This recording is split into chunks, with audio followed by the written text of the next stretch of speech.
Bismillahirrahmanirrahim.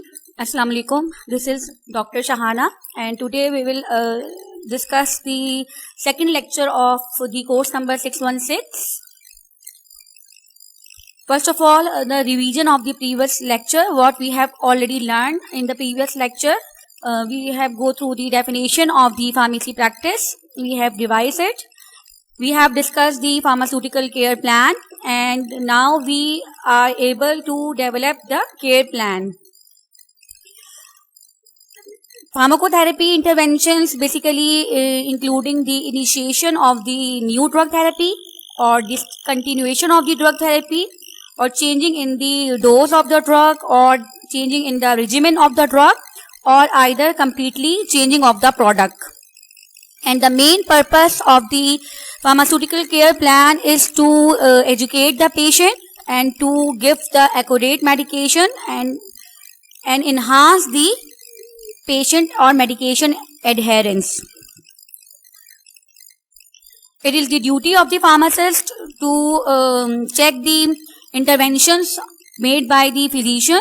It is also a part of the care plan that a proper documentation system should be developed so that each step of the pharmaceutical care plan is well written and well informed to the others. We have learned that care plan is basically established for each patient separately. The focus of the pharmacy practice is on the patient and its clinical need, and the major goal of the pharmacy practice is the achievement of the quality or improvement of the quality of life of the patient. Now we will try to understand it with the help of the example, and the example is the case study of the diabetes.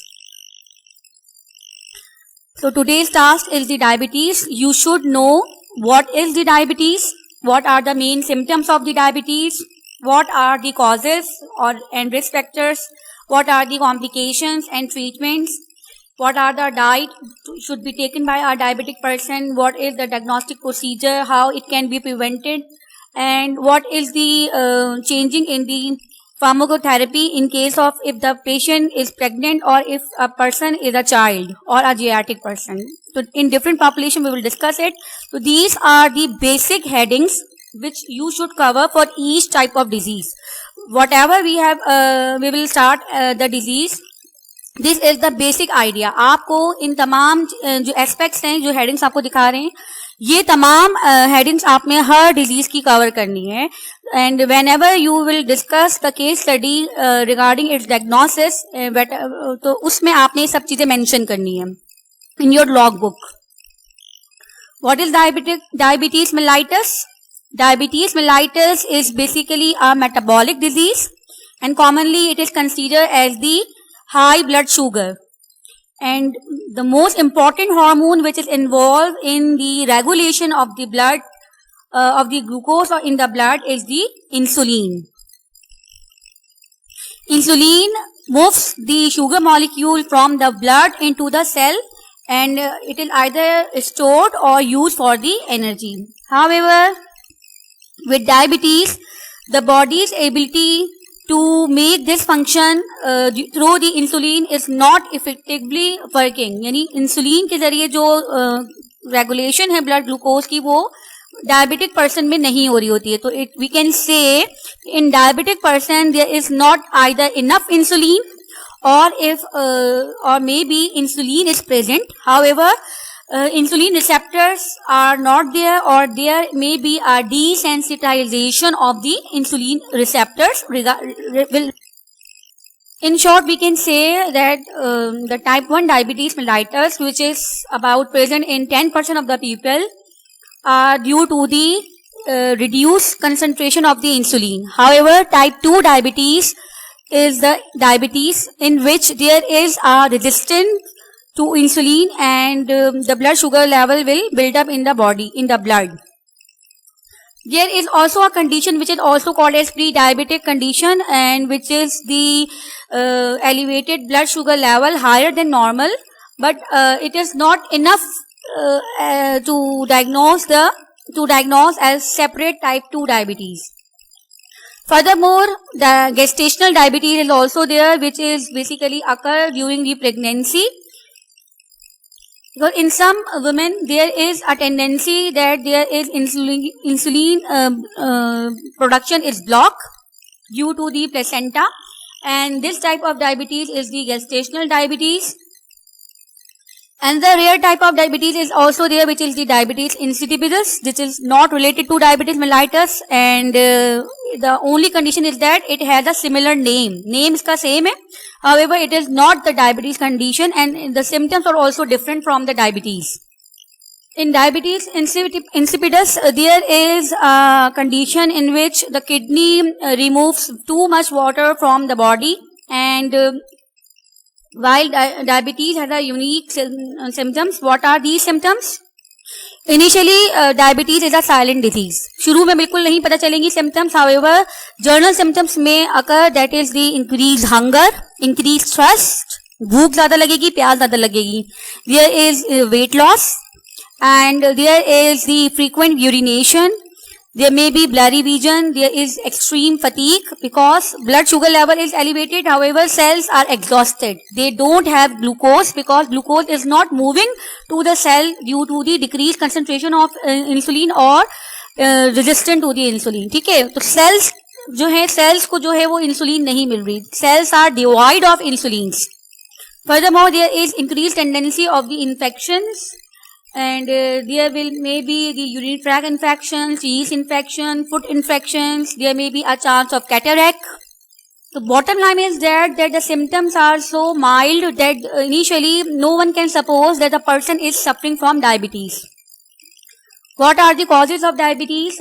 Both genes and environmental factors play a role in the triggering of the diabetes. So, furthermore, type 1 diabetes mellitus is basically occur by birth, by a change, that is, it is present in the child or a teenager, as it occur due to the genetic problem in a person.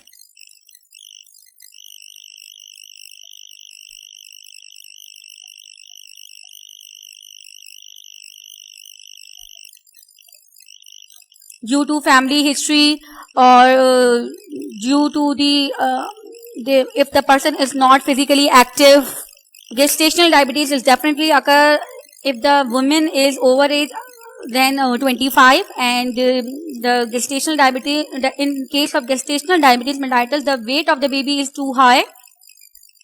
Various complications are there of the diabetes mellitus. These are the heart disease, heart attack, stroke, neuropathy, retinopathy, hearing loss, infections, sores, foot damage, skin conditions, depression, dementia, premature birth in case of gestational diabetes mellitus. ठीक है? Diabetes mellitus is also drug induced. यानी कुछ drugs हैं, we have certain types of drugs which can lead to the diabetes mellitus. What are these type of drugs? Like nicotinic acid, like glucocorticoids, and high dose of thiazides. What are thiazides? Thiazides are the diuretics. ठीक है, loop diuretics की जो opposite होते हैं, thyroid diuretics जो है वो kidney उसमें काम करते हैं. Then we have the pentamide, interferon alpha. These drugs will lead to the hyperglycemia. Especially glucocorticoids are among them. They lead to the elevated blood sugar level. For type 1 diabetes, basically insulin is the treatment of choice. हमें जो भी drug हम mention करेंगे, जो भी disease हम mention करेंगे, we should know the drug of choice. What is the drug of choice for the type 1 diabetes mellitus? For this, insulin is the main treatment. And because it replaces the hormone when the body is not producing it. And there are different types of insulin. You should know. Number 1 is the rapid acting insulin. That is start to work within 15 minutes. And the rapid acting, the duration of action persists up to 4 hours. Then we have short acting insulin that works within 30 minutes and the duration lasts up to 6 to 8 hours. Then we have intermediate acting insulin that start work within 1 to 2 hours and its action lasts up to 12 to 18 hours. Then we have long-acting insulin that works for about for 24 hours. So we can say that for type 1 diabetes mellitus, insulin is the drug of choice. These products are available in the market, and today's assignment is that you should explore in the Pakistan Pharmacopedia that what formulations are available for insulin, what types of formulation are available, and you should investigate that which type of the insulin is usually prescribed to the patient in which combination. Usually insulin aspart is the one which is most commonly prescribed in combination with two different types of insulin. The treatment of the type 1 diabetes mellitus is simple. However, type 2 diabetes mellitus, the treatment is very complex, and it is very difficult for the physician to decide whether to start with which type of oral hypoglycemic drug. However, there are certain factors which is helpful for the selection of the drug. We initially just go through these drugs from the Lippincott. It is your today's task. Revise your endocrinology and revise these drugs, and you should know the basic mechanism and what is the difference between these two drugs, these oral hypoglycemic drugs. Among them, these are alpha glycosidase inhibitors, that is acarbose and miglitol. Then we have bioguanide that reduces the amount of the glucose up from the liver. Any synthesis that will start from the liver is inhibited by the bioguanides. Then we have the metformin, which is the most common and the drug of choice considered as for the type 2 diabetes mellitus. It is the DPP4 inhibitors, and it improves blood sugar level without the condition of the severe hypoglycemia. Then we have lindagliptin, saxagliptin, and sitagliptin. They are also considered as the alternative choice of with respect to metformin, and there are certain combinations are also available in which metformin and sitagliptin and metformin with pioglitazone is there for the uncontrolled diabetes mellitus type 2. They basically they produce their effect on the insulin secretion, and they increase the synthesis of the insulin. Then we have the dulaglutide, exatinide, and liraglutide.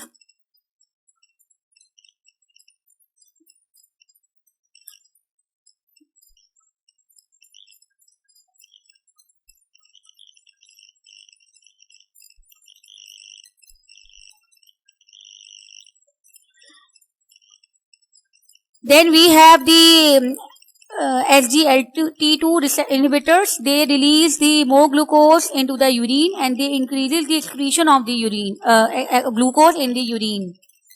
Then we have canagliflozin, dapagliflozin, and sulfonylureas. They stimulate the pancreas to produce more insulin. Thiazolidine also help insulin to work better, and among them the most commonly prescribed drug is the pioglitazone and rosiglitazone. For gestational diabetes mellitus, insulin is the drug of choice. This is the simple illustration that how the physician decide that which type of drug to be considered or added in a regimen to maintain the accurate blood glucose level within a defined limits. And the target is to maintain the HbA1 concentration below the 7 and blood glucose level in case of fasting below 126 gram per deciliter, and in case of random blood glucose level it should be below 180 gram per deciliter. Slight variation will be found in the limits. However, the main target is to reduce or to maintain the blood glucose level within a defined condition for a chronic period. So metformin is the drug of choice, or it may also be maintained through the sulfonylureas. Two options. One is the sulfonylurea and another is the metformin in alone. If the blood glucose level is not maintained, then drug is added in the regimen. Usually metformin is along with DPP4 inhibitor or pioglitazone or sulfonylurea or SGLT2 inhibitors. However, if dual therapy is not able to maintain the blood glucose level in a defined limit, then the physician will try the triple therapy with the inclusion of another drug in the regimen. And at last, if the triple therapy is also not effective or contraindicated due to the certain side effects, then insulin should be added in a regimen. If metformin is tolerated, it will continue and insulin is added. Usually it is started from NPH insulin twice a day.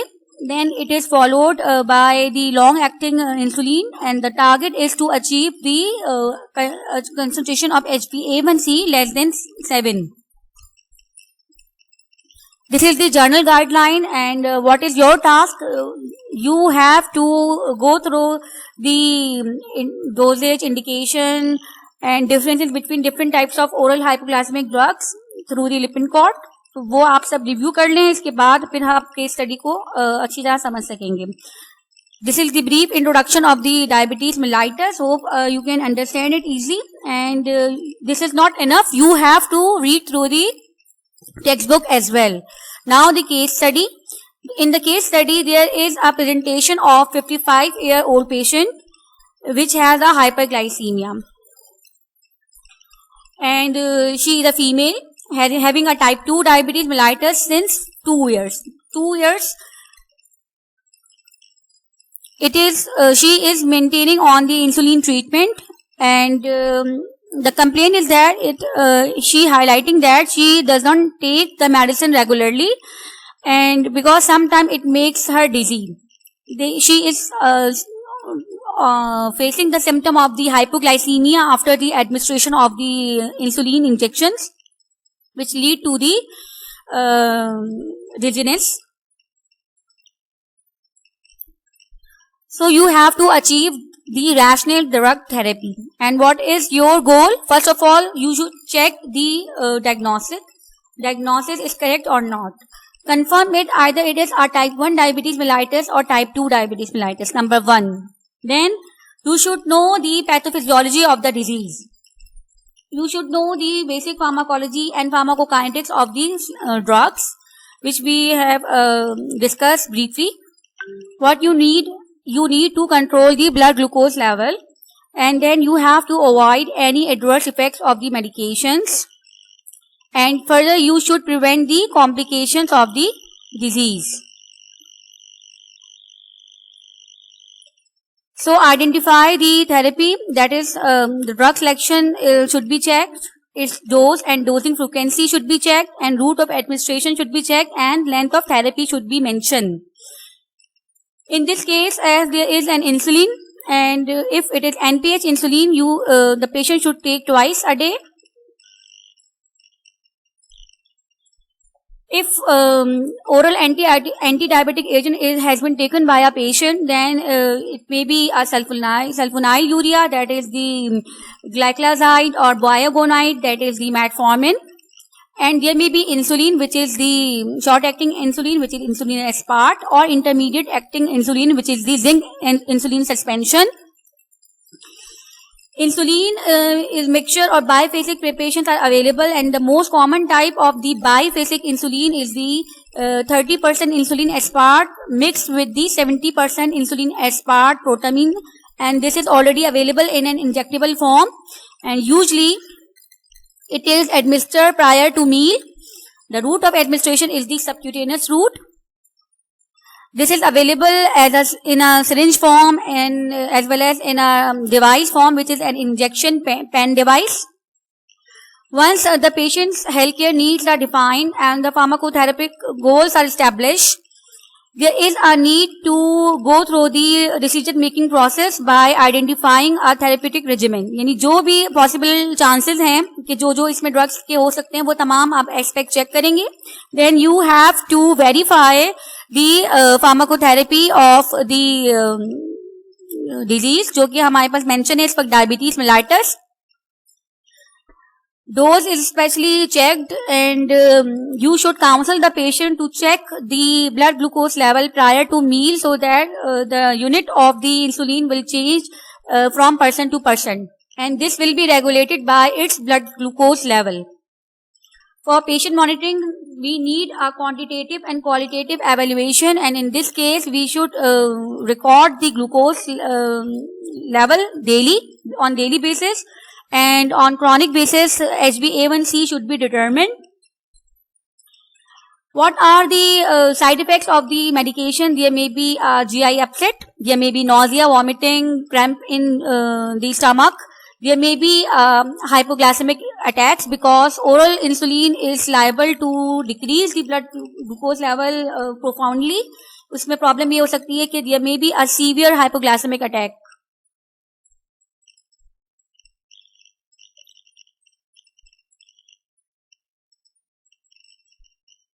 Then if we talk about the follow-up visits, as it is a diabetes mellitus, it is incurable disease, it can only be managed. Then the patient with diabetes should participate in monthly consultation with the community pharmacy. And pharmacist should be able to investigate its problem, establish a plan and verify the treatment. In this case, the problem is that the patient is skipping its insulin injection, and it is very dangerous because he is suffering from the low blood glucose level without checking, and she is going to administer the insulin. So you have to carefully educate the patient so that he should or she should be able to monitor its glucose level daily, and then you should educate the patient regarding its glucose and lipid management as well. Furthermore, training should be done on the self-monitoring blood glucose and the interpretation of the results and the medication management. Rather than skipping of the dose, you should advise to decrease the dose of the insulin units. It may be from 18 units up to 36 or 40 units prior to meal.